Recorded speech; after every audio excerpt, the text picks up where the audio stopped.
$1 million, it used to mean you were set for life. You could retire, buy a mansion, live like royalty, and never worry about money again. Today, $1 million might not even buy you a decent house in a major city, so what happened?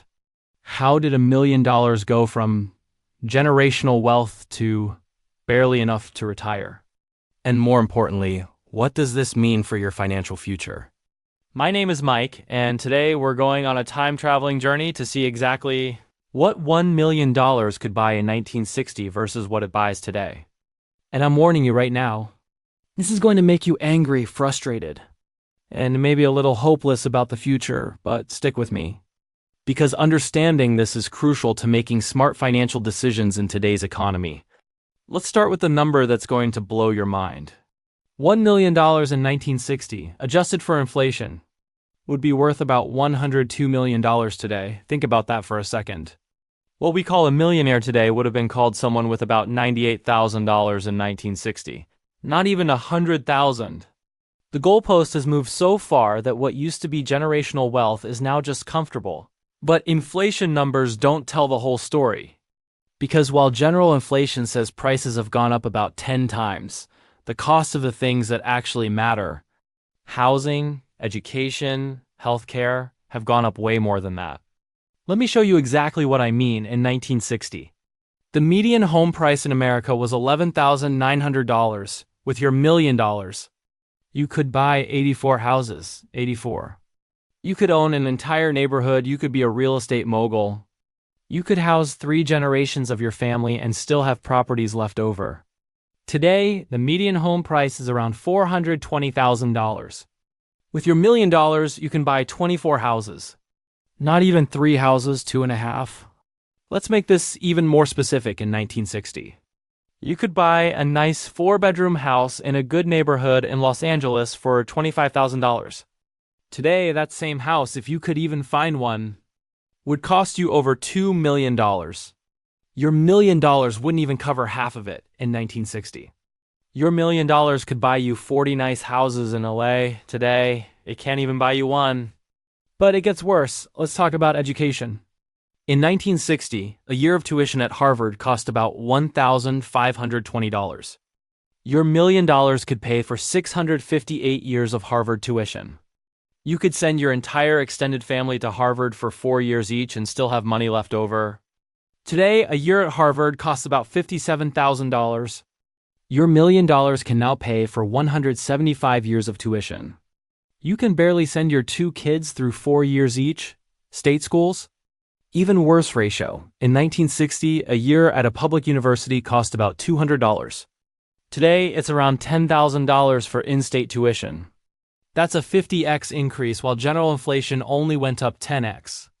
The things that build wealth, education, have become exponentially more expensive. Let's talk about cars. In 1960, a brand new Chevrolet Impala, a really nice car, cost about $2,600. Your $1 million could buy 384 brand new cars. Today, a new Chevy costs around $35,000. Your $1 million buys you 28 cars. Still a lot of cars, you might say, but here's the thing. Cars used to be a bigger portion of family budgets. Now they're relatively cheaper, while the things that matter more, housing, education, healthcare, have become impossibly expensive. Healthcare. Let's talk about the real killer in 1960. The average cost of a hospital stay was about $32 per day. Your $1 million could cover 31,250 days in the hospital. That's 85 years of hospital care today. The average hospital stay costs about $2,500 per day. Your $1 million covers 400 days, just over a year. One major illness could wipe out your $1 million wealth. Health insurance in 1960 cost about $200 per year for a family. Today, it's around $22,000 per year. That's a 110x increase. While inflation only went up 10x, healthcare went up 110x. This is why medical bankruptcy is the leading cause of bankruptcy in America.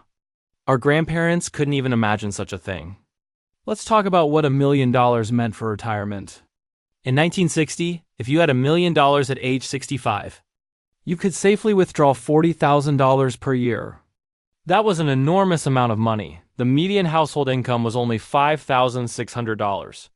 You'd be living like royalty on your investment returns. You'd be in the top 1% of retirees today. With $1 million at age 65, the safe withdrawal rate gives you about $40,000 per year. The same amount, but the median household income is now $75,000. You're not living like royalty. You're living below the median income. You're scraping by. That $1 million went from wealthy beyond imagination to hopefully enough to not eat cat food. Here's something that'll really bake your noodle. In 1960, the average worker could home with about 23 years of their salary. Today, it takes about 65 years of the median salary to buy a median-priced home. Housing has become 3 times harder to afford relative to income. This is why your grandparents could buy a house at 25 while you're still renting at 35. Let's look at what your $1 million lifestyle would look like in each era. In 1960, with $1 million, you could buy a mansion in the best neighborhood for $50,000, buy 5 luxury cars for your family for $15,000 total, send all your kids to private school and Ivy League universities for $100,000 total, have full-time household staff for $50,000, invest the remaining $785,000 and live off the dividends forever. You'd be undeniably, obviously, wealthy today. With $1 million, buy a decent house in a good area for $600,000, leaving you with $400,000. Buy 2 modest new cars for $70,000, leaving you with $330,000. Send 2 kids to public university for $160,000, leaving you with $170,000. Have basically no staff unless you want to burn through your money. Invest the remaining $170,000 and live off maybe $7,000 per year. You'd be comfortable, not wealthy, just comfortable. But here's what really shows the difference. Purchasing power on everyday items in 1960. A gallon of milk cost $49. Today, it's about $400. That's about an 8x increase, roughly in line with inflation. A loaf of bread was $20. Now it's $250, again, roughly 10x. A gallon of gas was $31. Now it's $350, about 11x. So everyday items have increased roughly with inflation. But the big-ticket items that actually build wealth and security, housing up 35 by education up 50x, healthcare up 110x. These have far outpaced both inflation and wage growth. This is why it feels like you're working harder than your grandparents, but getting further behind. Because you are, let's talk about wages. Because this is where it gets really depressing. In 1960, the median household income was about $5,600. Today, it's about $75,000. That's a 134x increase. Sounds good until you realize that general inflation increased 102x. So real wages have grown by maybe 30% over 64 years. That's less than 5% per year real wage growth. But remember, the things that matter most, housing, education, healthcare, have increased 35x to 110 by. So even though your wages have slightly outpaced general inflation, they've been absolutely destroyed by the inflation in the things that actually build wealth and security. This is the trap. This is why everyone feels broke. Here's a thought experiment. If you gave someone $1 million in 1960 and told them to live off it for the rest of their life, they could easily do it.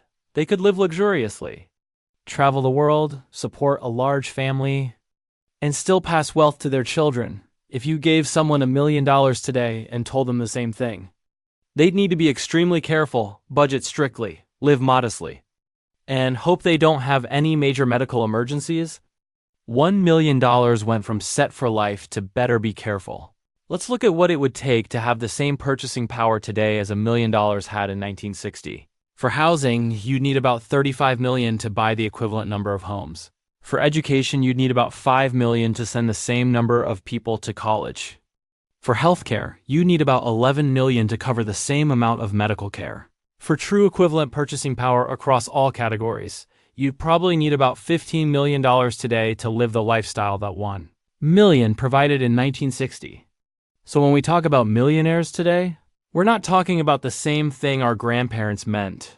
A millionaire today is someone who can afford a decent house and might be able to retire. A millionaire in 1960 was someone who could buy a neighborhood, send dozens of people to college, and live off investment returns forever. The word is the same. The reality is completely different. Here's what this means for you first. Stop thinking that $1 million is the finish line. It's not, it's barely the starting line for financial security. You probably need 3 to 5 million to have what people in 1960 considered millionaire status.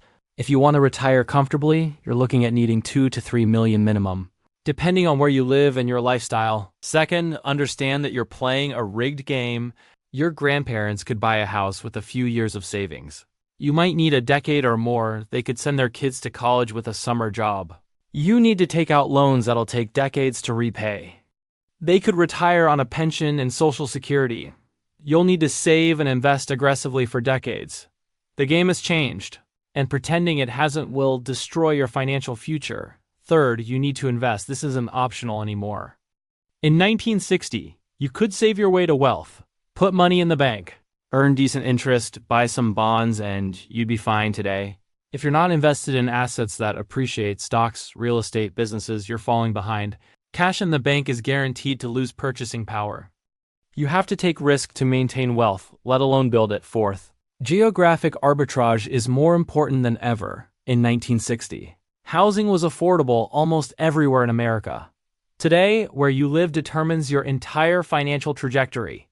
Living in San Francisco or New York might require you to earn $300,000 just to live a middle-class lifestyle. Moving to a lower-cost area could mean living comfortably on $80,000. Location matters more than it ever has. Fifth, you need multiple income streams. In 1960, one good job could support a family, buy a house, pay for college, and fund retirement. Today, one job barely covers expenses for many people. You need side hustles, investment income, rental income, business income. Multiple streams aren't luxury. They're necessity. Here's the really scary part. Everything I just showed you, the rising costs, the decreasing purchasing power of $1 million, it's accelerating. The gap between wages and the cost of housing, education, and healthcare is getting wider, not narrower. What this means is that the next generation will have it even harder than you do. In 1960, $1 million could buy you 84 houses.